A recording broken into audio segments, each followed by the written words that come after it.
Hello everyone, आज हम समझने वाले हैं कार्य कारण सिद्धांत को। अब इसको पढ़ने से पहले मैं इस चैप्टर का आपको समरी दे देता हूँ कि हमें इस चैप्टर में क्या पढ़ना है और किस तरह से पढ़ना है। इस चैप्टर को हम 2 वीडियो में कंप्लीट करेंगे, जिनमें से पहला हमारा कार्य कारण के और आयुर्वेद के महत्व के बारे में रहेगा और दूसरी वीडियो उनके बाद यानी थ्योरी के बाद में, मतलब कौन किस किस आचार्य ने कैसे कैसे माना कि किस तरह से कार्य की उत्पत्ति होती है, किन किन कारणों से माना है। जैसे पहले हम देखने पाते हैं कार्य के बारे में, ठीक, कारण के बारे में। फिर कार्य और कारण। कारण के कह रहे मतलब कह रहे हैं कि हर चीज़ उत्पन्न होने के 3 कारण बताए गए हैं, समवाय कारणम, असमवाय कारणम, नियमितम कारणम। फिर कह रहा है कि कार्य और कारण के दोनों के 3 3 भेद माने गए हैं चरक संहिता में। ठीक है, कार्य के कार्य, कार्यफल और अनुबंध, और करण के करण, कारण, करण और कार्य योनि। ठीक, फिर तीसरा पॉइंट हम देखेंगे आयुर्वेद में महत्व। इसको हम एक वीडियो में कंप्लीट करेंगे। फिर दूसरा आता है थ्योरी, मतलब हर एक आचार्य है वो कह रहा है कार्य की उत्पत्ति कोई न कोई कारण की वजह से बताता है। सत्कार्यवाद, असत्कार्यवाद, परिणामवाद, विपरीतवाद, छन्नभंगुरवाद, परमाणुवाद, स्वाभाविकवाद, पीलुपाक, पिटरपाक, अनेकांतवाद, स्वावरूपवाद। और ये आचार्य जिन जिन आचार्य ने थ्योरी दी है इनके नाम लिखे हैं, सांख्य दर्शन, न्याय दर्शन, आप देख लेना। इनको हम इस तरह से कंप्लीट करने वाले हैं। तो अब हम स्टार्ट करते हैं अपना चैप्टर कार्य कारण सिद्धांत। देखो, कार्य कारण सिद्धांत, कार्य का मतलब क्या होता है? इफेक्ट, ठीक है, और कारण का मतलब होता है कॉज। मतलब कह रहा है कि हर एक कार्य को देखो, विश्व में जितनी भी घटनाएं होती है ना, विश्व में जितनी भी घटनाएं होती है उन सब का कोई ना कोई कारण होता है।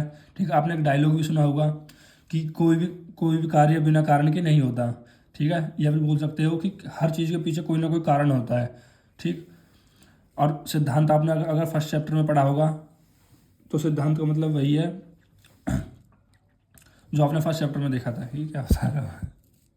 अब हम पढ़ने वाले हैं अपने चैप्टर को, जिसका नाम है कार्य कारण सिद्धांत। कार्य का मतलब होता है इफेक्ट, कारण का मतलब होता है कॉज, सिद्धांत का मतलब होता है थ्योरी। ठीक, देखो, हर कार्य के पीछे कोई ना कोई कारण होता है, मतलब बिना कारण के कोई कार्य नहीं होता। या हम कह सकते हैं विश्व की जितनी भी घटनाएं हो रही है उनके पीछे कोई ना कोई कारण होता है, बिना कारण के कोई भी कार्य नहीं होगा। मान लो अगर आपको कोई रोग हुआ है, कोई व्याधि हुई है, तो उसका कोई ना कोई कारण होता है। जैसे निदानों का सेवन, गलत आहार विहार, ये कारण हो गया व्याधि का। या फिर जैसे व्याधि, मान लो डेंगू फीवर ले लिया हमने। डेंगू फीवर आपको क्यों हुआ? एडिस मॉस्किटो को बाइट करने की वजह से। ठीक है, ये उसका कारण हो गया। कार्य क्या हो गया? उसका रोग, डेंगू फीवर। ठीक, अब हम पढ़ते हैं कार्य और कारण के लक्षण। किसी भी कार्य का कोई एक कारण होता है। ठीक है, मतलब कोई भी जो कार्य होगा उसका कोई एक कारण होता है। ठीक है, वैसे तो कोई और कई कारण भी हो सकते हैं, लेकिन यहाँ पर कॉमन बताया गया है कि हर कार्य के पीछे कोई ना कोई एक कारण होता है। जैसे रोग को हम कार्य मान लिया जाए तो निदानों के सेवन को हम कारण कह सकते हैं। ठीक है, रोग क्या होगा? कार्य, मतलब जो व्याधि है उसको हम कार्य मान ले। और निदानों का सेवन, निदानक सेवन मतलब जो गलत आहार विहार है। जैसे मान लो रात को आपने दही खा लिया है, वो निदान का सेवन हो गया, गलत आहार विहार का सेवन हो गया, जिसकी वजह से दही आपकी जो बॉडी में कफ धातु है, सॉरी कफ दोष है, उसको बढ़ा देगी। ठीक है, अब हम समझते हैं कारण के बारे में। कारण मतलब कॉज। कारण को हम हेतु भी बोलते हैं और कर्ता भी बोलते हैं, क्योंकि कारण ही तो कार्य की उत्पत्ति कराता है। ठीक है, इसलिए हम कारण को हेतु और कर्ता भी बोलते हैं। कारण ही कार्य की उत्पत्ति कराता है। कारण वह है जो कार्य का उत्पन्न होने से पूर्व उपस्थित है और वह किसी अन्य वस्तु में उत्पन्न ना हुआ हो, उसे कारण कहते हैं। कारण, देखो इसकी डेफिनेशन क्या बताइए? कारण क्या है? कारण वह है जो कार्य को उत्पन्न होने से पूर्व, यानी कि कार्य को उत्पन्न होने से पूर्व ही उसमें उपस्थित हो और वह किसी अन्य वस्तु से उत्पन्न ना हुआ हो, उसे कारण कहते हैं।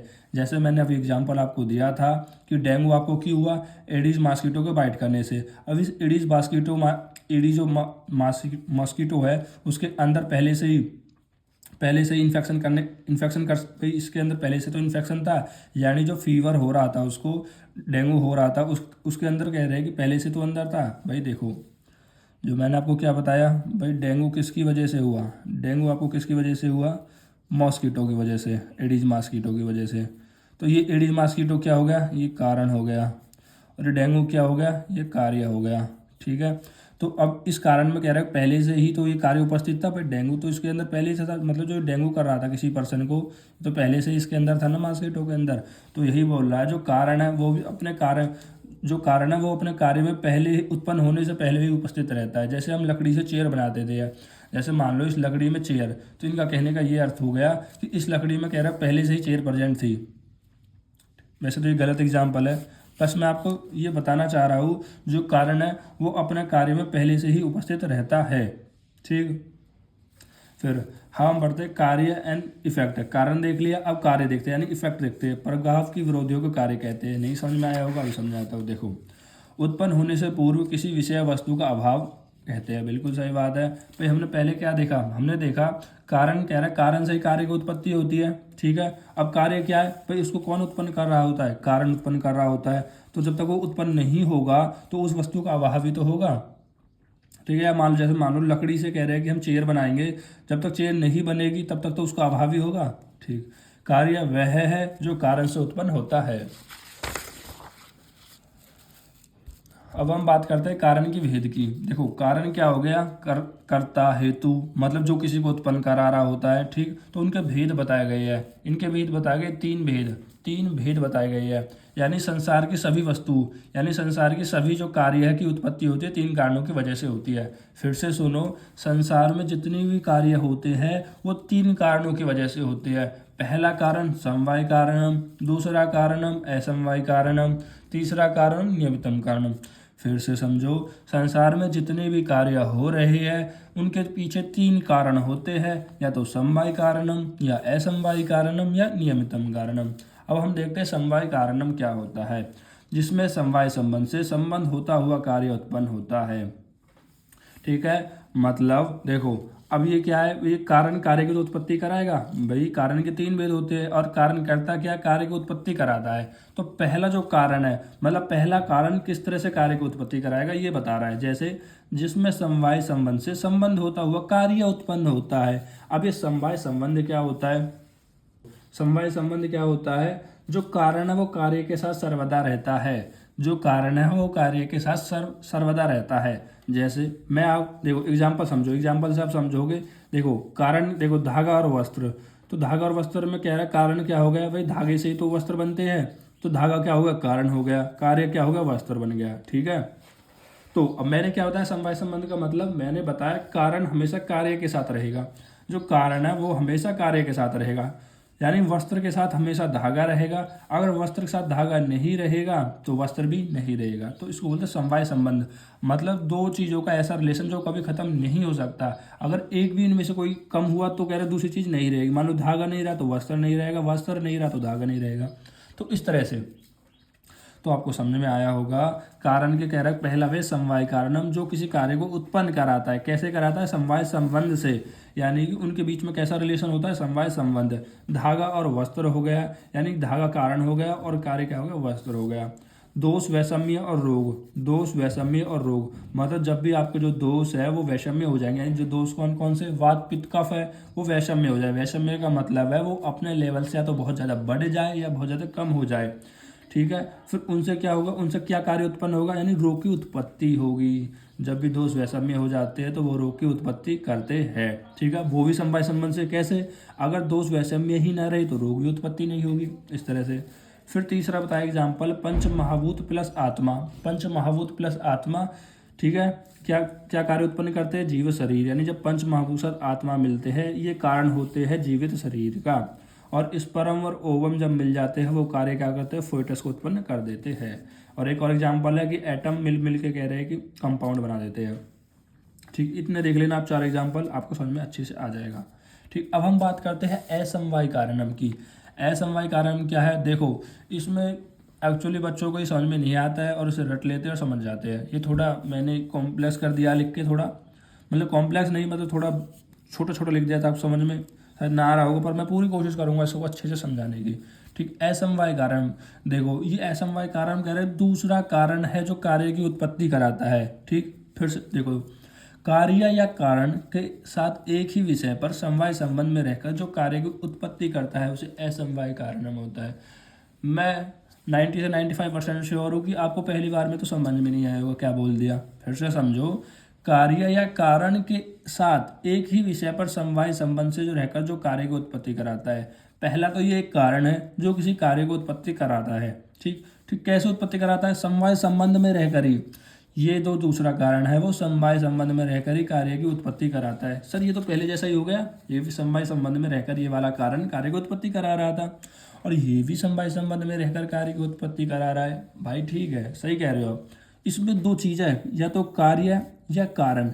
यानी जो समवाय संबंध है या तो वो कार्य के साथ रहेगा या कारण के साथ रहेगा। ठीक है, दोनों में एक के साथ रहकर ही समवाय संबंध में जो कार्य की उत्पत्ति कराता है उसे असमवाय कारण बोलते हैं। सर समझ में तो आ गया, एग्जाम्पल और दे दीजिए। तो अब मैं बात करता हूँ आपको एग्जाम्पल की। एग्जाम्पल देखो थोड़ा सा घुचड़ पुचड़ हो गया तो समझने की कोशिश करना। धागे से क्या बनता है? वस्त्र बनता है, बिल्कुल सही बात है।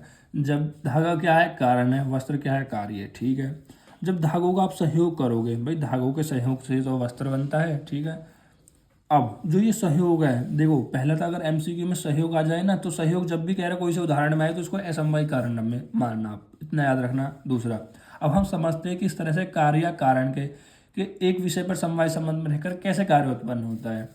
जब धागा के कह रहे वस्त्र से जो सहयोग होता है, मतलब धागे से कह रहे सहयोग होता है वस्त्र का। अब जो ये सहयोग है, अब ये सहयोग दो प्रकार से हो सकता है, या तो कार्य के साथ या कारण के साथ। कैसे?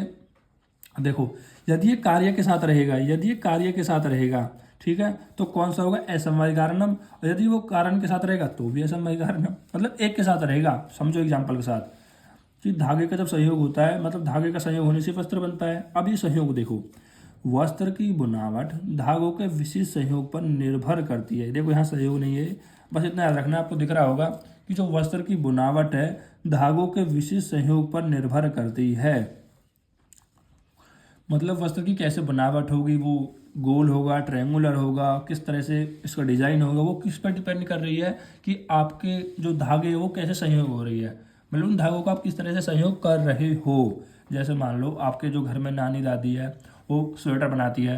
अब कभी कभी क्या करते हैं, स्वेटर पे कह रहे हैं कुछ दिल वगैरह बना देती है या फिर कुछ नाम लिख देती है। तो वो कैसे कर रही है? वो कर रही है कि जो धागे थे ना उनके सहयोग से। ठीक है, तो जो वस्त्र की बनावट है वो धागों के सहयोग पर, विशिष्ट सहयोग पर निर्भर करती है। अब जो धागों का विशिष्ट सहयोग है वो वस्त्र में उपस्थित हो रहा होता है। अब जो धागों का जो सहयोग है वो किस में उपस्थित होगा? वस्त्र में उपस्थित होगा। और वस्त्र क्या होता है? वस्त्र क्या होता है? वस्त्र होता है कार्य। वस्त्र क्या होता है? वस्त्र होता है कार्य।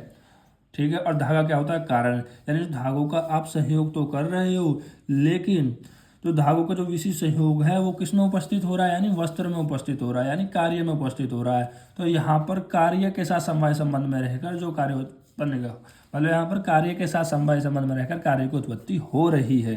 ठीक, अब ये सहयोग मतलब फिर यहाँ समझो, जो वस्त्र का जो नीला रंग है वो धागों के नीले रंग के कारण होता है। यानी कि जैसे मानो जो वस्त्र नीले रंग का है वो नीले रंग का क्यों हुआ? क्योंकि जो आपके धागे थे वो नीले रंग के हुए। वही तो नीले रंग के होंगे, जब भी तो कह रहा है वस्त्र नीले रंग का होगा। तो यहाँ पर समवाय संबंध में कौन है? कारण है। मतलब कारण की वजह से ही कार्य उत्पन्न हो रहा है। कौन सा कार्य है? जो नीला वस्त्र, यानी जो नीला कॉटन या नीला स्वेटर आपके पास बन गया है नीले धागों की वजह से, तो वो कारण के साथ समवाय संबंध में रहकर कार्य की उत्पत्ति करी। ठीक, तो इस तरह से कह रहा है कि आप असमवाय कारण को समझ सकते हो। आई होप आपको समझ में आया होगा। फिर हम बात करते हैं नियमितम कारणम की। देखो नियमितम कारण मतलब कह रहा हूँ make an instrument, instrumental cause. ठीक है, मतलब ना समवाय कारण ना असमवाय कारण, इनसे अलग हो। जैसे कार्य की उत्पत्ति के पश्चात यह कारण कार्य से अलग हो जाता है। क्या, जैसे कि आप क्या बताया गया है, देखो ऐसे धागा, देखो धागे से कह रहे हैं अपने वस्त्र बनाए, किससे बनाए भाई? सुई से तो बनाओगे। जब धागे से कह रहे हैं वस्त्र बन जाएगा, आप जो कार्य हो जाएगा तो उसके बाद कह रहे हैं सुई तो कह रहे हैं वहाँ से हट जाएगी, भाई धागे और वस्त्र ही तो रहेंगे।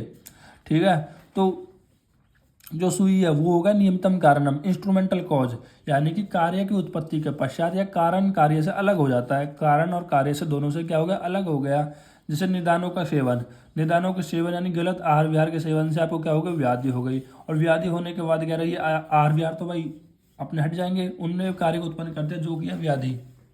ठीक, जैसे जीवी शरीर में ईश्वर तत्व है। अब भगवान ने आपके शरीर को बनाया है, उसमें कह रहे हैं ईश्वर तत्व ही एक, मतलब भगवान ने आपके शरीर को बना दिया ना, तो ईश्वर तत्व है उसमें। तो इस तरह से वो क्या होगा? नियमितम कारणम हो गया।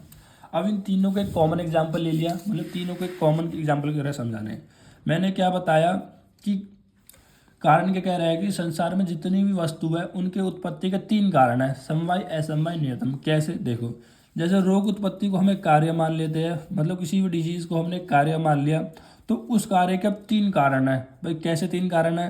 पहला समवाय कारणम, इसमें क्या होता है कि जो दोष है वो वैषम्य हो जाती है। दोष क्या हो जाती है? वैषम्य हो जाते हैं। दोष वैषम्य होने की वजह से ही कार्य होता है। ठीक, मतलब कार्य मतलब रोग उत्पत्ति होती है। ये कारण हो गया और ये क्या हो गया, सॉरी, ये कारण हो गया और ये क्या हो गया, कार्य हो गया। यानी कि दोष के वैषम्य होने की वजह से रोग की उत्पत्ति होती है। अब दोष वैषम्य मतलब है कि जो दोष है ना, वात पित्त कफ तो बहुत ज़्यादा बढ़ जाए या बहुत ज़्यादा कम हो जाए। फिर दूसरा कारण क्या है? असमवाय कारण, मैंने दोष दूसरे स्मूर्छना, मतलब जो दोष है वो किसके साथ मिल जाए? आपकी दूसरे के साथ। दूसरे क्या होते हैं? जो धातुएं होती है, ठीक है, उनके साथ मिल जाए। ठीक, ये होगा असमवाय कारणम। तीसरा होता है नियमितम कारणम, यानी कि आहार विहार सेवन, यानी कि जो आपने आहार विहार खाया, भाई उसने किसी व्याधि को उत्पन्न कर दिया और उसके बाद क्या होंगे, जो आहार विहार है वो तो हट जाएंगे और व्याधि को कह रहे हैं रोग को उत्पन्न कर देंगे।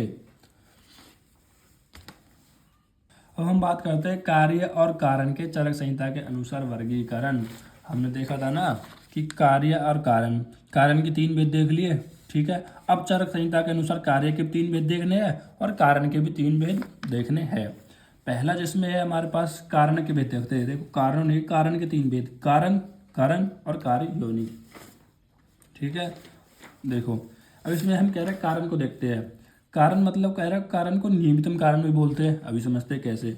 यानी देखो कि कार्य क्या होता है। देखो, कार्य को करने वाला कौन होता है? कारण होता है। किसी भी कार्य को करने वाला कौन होता है? कोई कारण होता है। आई होप अब आपको सही दिख रहा होगा, और भी जब थोड़ा छोटा दिख रहा था।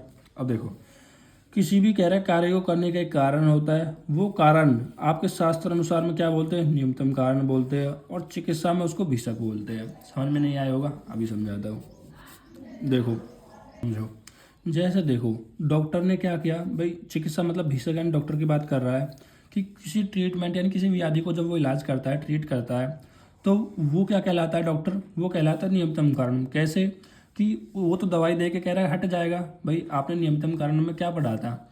आपने नियमतम कारण में ये पढ़ा था कि जैसे धागे से हम वगैरह वस्त्र बना रहे थे, जो सुई थी वो नियमतम कारण थी। यानी कि धागे को कह रहा है कि वस्त्र में कह रहा है कि कार्य उत्पन्न करके वो हट जाती है। तो डॉक्टर भी तो इसी तरह से होते हैं। तो डॉक्टर क्या होते हैं? डॉक्टर ने क्या है, मतलब आप पेशेंट को देखा, पेशेंट मतलब कोई उसके रोग को देखा, तो उसके रोग को देखा तो वो क्या कर देगा, वो उसको मेडिसिन बता देगा, ठीक है, और वो खुद हट जाएगा। तो वो क्या होगा? नियमतम कारणम। भाई उसका कोई रोल थोड़ी है।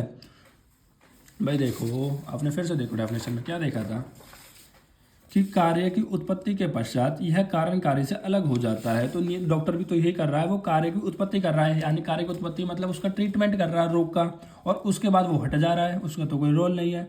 तो जो चिकित्सक है तो उसको हम क्या बोल सकते हैं? नियमतम कारण के अंदर आ सकता है, यानी शास्त्र अनुसार उसको क्या बोलते हैं? नियमतम कारण आप कह सकते हैं। अब आता है करण। करण मतलब कह रहे टूल्स, ठीक है, या रिसोर्स। जैसे कि एक चिकित्सा के कार्य के लिए, एक डॉक्टर के लिए कह रहा है कि ट्रीट करने के लिए क्या चाहिए? औषध चाहिए, मेडिसिन चाहिए। अब ये मेडिसिन कैसे होगा? सहकारी कारण हो गया, ठीक है। अब इन औषध को हम भेषज भी बोलते हैं। फिर आता है कार्य योनि। कार्य योनि का मतलब है कि अवस्था अनुसार प्राप्त होता कार्य में परिवर्तन हो जाता है। मतलब कह रहा है कि जो कार्य में कह रहा है कि कुछ चेंज होते हुए, मतलब अवस्था मतलब एक अवस्था मतलब उसके जो, समझ रहे हो ना, मतलब एक अवस्था से दूसरी अवस्था, दूसरी से तीसरी। जैसे कोई डिजीज थी, जैसे धातु वैषम थी, धातु वैषम में धीरे धीरे धीरे धीरे करके क्या हो जाएगी? नॉर्मल हो जाएंगी। तो वो क्या होता है? कार्य योनि। देखो, अब हम पढ़ने वाले हैं कार्य और कारण के चरक संहिता के अनुसार वर्गीकरण। जैसे हमने पहले जब ये समराइज किया था तो हमने कार्य और कारण के भेद देखे थे चरक संहिता के अनुसार। कार्य के भी 3 भेद होते हैं और कारण के भी 3 भेद होते हैं। अब इनको हम डिटेल में देखने वाले हैं। जैसे पहला, कारण के 3 भेद होते हैं, कारण, कारण और कार्य योनि। अब कार्य को करने वाला कौन होता है? मतलब कार्य किसको करता है? मतलब कार्य को करने वाला कौन होता है? कारण होता है, ठीक। और इस कारण को हम नियमितम कारण भी कहते हैं। अब नियमितम कारण क्यों कहते हैं? देखो, निमित्तम कारण का मतलब क्या होता था, जो किसी कार्य को उत्पन्न करने के बाद उस वहाँ से हट जाए, जो भाई किसी भी कार्य को उत्पन्न करने के बाद वहाँ से हट जाए। जैसे हमने बताया था कि धागे सुई ने क्या किया, धागे से कह रहे वस्त्र का निर्माण कर दिया और वहाँ से कह रहे हैं कि सुई हट गई। तो उसी तरह से जैसे डॉक्टर है यानी भीषक है, वो किसी रोग का कारण मतलब जो रोग है उसका ट्रीटमेंट करके वहाँ से हट जाएगा। तो इसको भी हम क्या बोल सकते हैं, कारण को नियमितम कारण बोल सकते हैं। फिर आता है करण। करण मतलब सहकारी कारण, मतलब जो हेल्प करे, ठीक है, कुछ टूल्स या रिसोर्स जो कह रहे हैं काम करने के लिए हेल्प करे। जैसे चिकित्सा कार्य यानी डॉक्टर के लिए औषध यानी भेषज, औषध बोल दो या भेषज बोल दो, ठीक है, मतलब मेडिसिन की जरूरत होती है, ये होगा करण। अब कार्य योनि क्या होता है, भाई आपने कह रहे किसी रोग को ट्रीट कर रहे हो तो वो रोग पहले बहुत ज़्यादा था, फिर थोड़ा कम होगा, फिर थोड़ा कम होगा। जैसे बुखार है, पहले बहुत ज़्यादा था, थोड़ा कम होगा, थोड़ा कम होगा, यानी कि अवस्था अनुसार प्राप्त होता हुआ वह कार्य में परिवर्तन हो जाता है। ठीक, कार्य परिवर्तन मतलब वो ठीक हो जाता है। ठीक है, जैसे मान लो आपकी धातु विषम थी तो धीरे धीरे करके आपकी जो धातु है वो हो गई सम धातु, तो वो हो गए कार्य योनि। तो कारण 3 होते हैं, कारण, करण और कार्य योनि। अब हम बात करते हैं कार्य की। कार्य में क्या है, कार्य 3 प्रकार का होता है, कार्य, कार्यफल और अनुबंध। इसको मैं एक अच्छे से एग्जाम्पल में समझाऊंगा। देखो, कार्य को करने वाला कौन होता है, कारण। कार्य को करने वाला कौन होता है, कारण, तो उसको हम बोलते हैं कार्य। ठीक, अब देखो, जैसे मान लो आपने कार्य कोई किया, कौन सा कार्य किया, आपने वस्त्र का निर्माण किया, यानी आपने कोई वस्त्र बनाए और उस वस्त्र को आपने बेच दिया। उस वस्त्र को आपने जो बेच दिया उससे आपको क्या मिलेगा, कुछ पैसे मिलेंगे, तो उसको हम क्या बोलेंगे, कार्य का फल। आपने कार्य किया, वस्त्र बनाए और आपको उसका फल मिलेगा, यानी आपको उसको पैसे मिल गए बेच के। ठीक, फिर उस पैसे से आपने अपने घर का पालन पोषण किया, तो उसको हम बोलते थे अनुबंध। तो आपको समझ में आया होगा। कार्य, मान लो कोई वस्त्र है, देखो ये आपका वस्त्र कोई कार्य हो गया और उस वस्त्र को आपने क्या कर दिया, बेच दिया, तो आपको क्या मिले, पैसे मिले, और उस पैसे को हम क्या बोल देते हैं, उस कार्य का फल बोल देंगे। और इस फल से आपने किया, अपने घर का पालन पोषण किया, तो इसी को हम बोल देते हैं अनुबंध। तो हम बात करते हैं अब कार्य और कारण का आयुर्वेद में महत्व। ठीक, अब महत्व क्या है, पहला महत्व बताने से कह रहा है कि कुछ भारतवाद और कायगन ने कुछ कार्य और कारण के बारे में कुछ बताया है, उसको समझ लेते हैं। भारतवाद क्या कहते हैं, स्वभाव से ही समस्त पदार्थों की उत्पत्ति हुई है, यानी कि इन्हें डायरेक्टली ये बोल दिया कि जो कार्य की उत्पत्ति हो रही है वो कारण से नहीं हो रही है। यानी उन्होंने क्या बोला कि जो कार्य की उत्पत्ति हो रही है वो किसी कारण से नहीं हो रही है, यानी कारण कार्य की उत्पत्ति नहीं कर सकता, स्वभाव से कार्य की उत्पत्ति होती है। तो भारतवाद ने क्या कहा, भारतवाद ने बोला स्वभाव यानी स्वभाव से कार्य की उत्पत्ति होती है, कारण से कार्य की उत्पत्ति नहीं होती, ये बोला भारतवाद ने।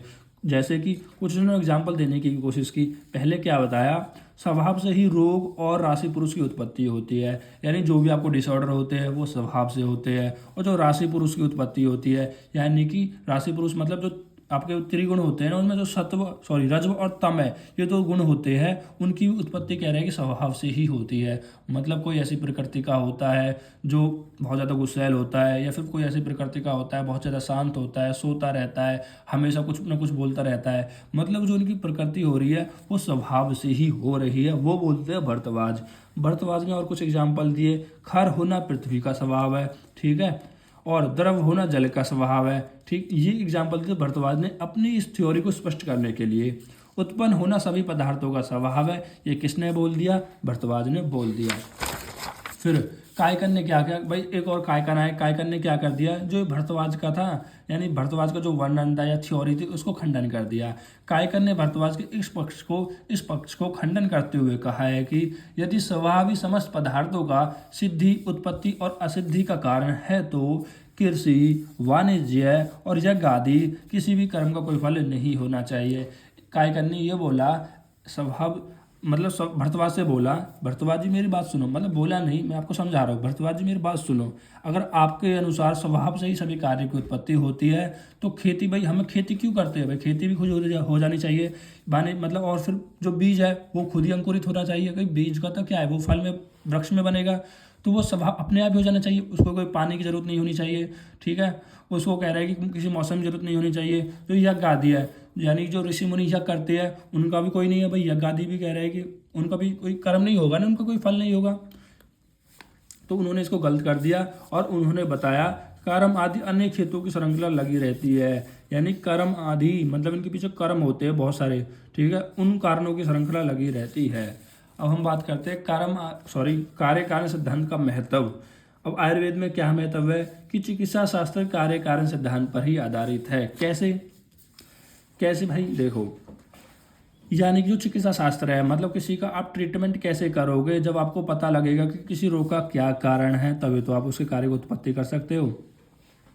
वही वाला एग्जाम्पल, जैसे कोई रोग हो सकता है आपको, उससे पहले आप कारण ही तो जानते हो भाई। पैथोजेनेसिस में क्या कर पैथोजेनेसिस में आप ये तो जानते हैं कारण, तो वही कौन बताता है, कार्य कारण सिद्धांत बता रहा है कि हर कार्य का कोई ना कोई कारण होता है, हर व्याधि का कोई ना कोई कारण होता है, जिसको आप कार्य कारण सिद्धांत से ही जान सकते हो।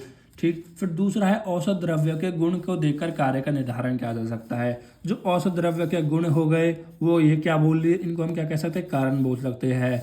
अब जो वो कार्य करेंगे मतलब जो रोग को ट्रीटमेंट करेंगे वो उनका कार्य हो जाएगा। यानी औसत द्रव्य के अगर आपको गुण को पता है, यदि आप इनके कारण को पता है तो आप उनको कार्य में भी यूज कर सकते हो। वो भी कौन बताता है, कार्य कारण सिद्धांत से आपको पता चलेगा। फिर विषम हेतु के सेवन से दोष वैषम्य उत्पन्न होते हैं। भाई आप विषम हेतु मतलब कह रहे हैं कि भाई गलत आहार विहार, ठीक है, इनका अगर आप सेवन करोगे तो आपकी बॉडी में दोष वैषम्य हो जाएंगे। यानी इस कारण की वजह से ये दोष उत्पन्न हुआ है, इस कारण की वजह से ये कार्य उत्पन्न हुआ है। यदि इस कारण को हम त्याग कर देंगे या इस कारण को त्याग कर देंगे तो ये कार्य भी त्याग हो जाएगा, यानी ये दोष भी नष्ट हो जाएगा। तो ये महत्व होता है कार्य कारण सिद्धांत का।